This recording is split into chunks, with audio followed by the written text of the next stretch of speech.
These are the symbols of the Celtics. The Celtic cross represents the beginning and no end, the four directions, and the four elements. The triclitra is elements of natural earth, water, and air. The rigid cross keeps evil, fire, and hunger away from homes. That's why it's displayed. The calda is representative of friendship, loyalty, and the very foundation of love. The tree of life represents the ancestors of man and had the connection to others in the other world. The green man is the flourishing of vegetation and the coming of spring and summer. The triskela is bind physical and mental spiritual, mainly symbolizes eternal life and the flow of nature. The maze and labyrinth allows us to represent the path that we take in life when we get blocked by dead ends. The shield knot is protecting and warding.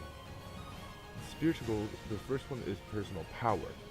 A double spiral means it's the balance of life, or human nature. And the triple spiral binds life, death, and rebirth, sky, sea, and the influence of human life. The Celtic the step pattern is just for something who wants to get something new. The wheel of balance represents the balance of everything between good and evil to self-balance. And the horse's symbol represent life and the victory upon the great maid. This is Celtic warfare.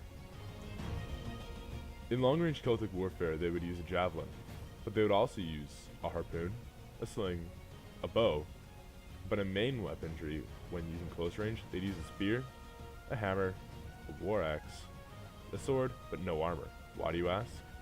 That's a good question. But they did end up making leather armor, bronze armor, and even scaled armor. A lot of the white light people would use a round shield with either a sword or a war axe, or maybe a spear.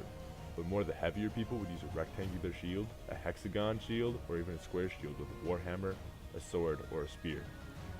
They would also use chariots, one rider, one champion. This was actually a very effective use. They would use a certain tactic that everyone would charge out of an ambush, and they would win a lot of wars this way, but no prolonging. Once the war was won, they'd use the dead enemies' heads as trophies and attach them to belts.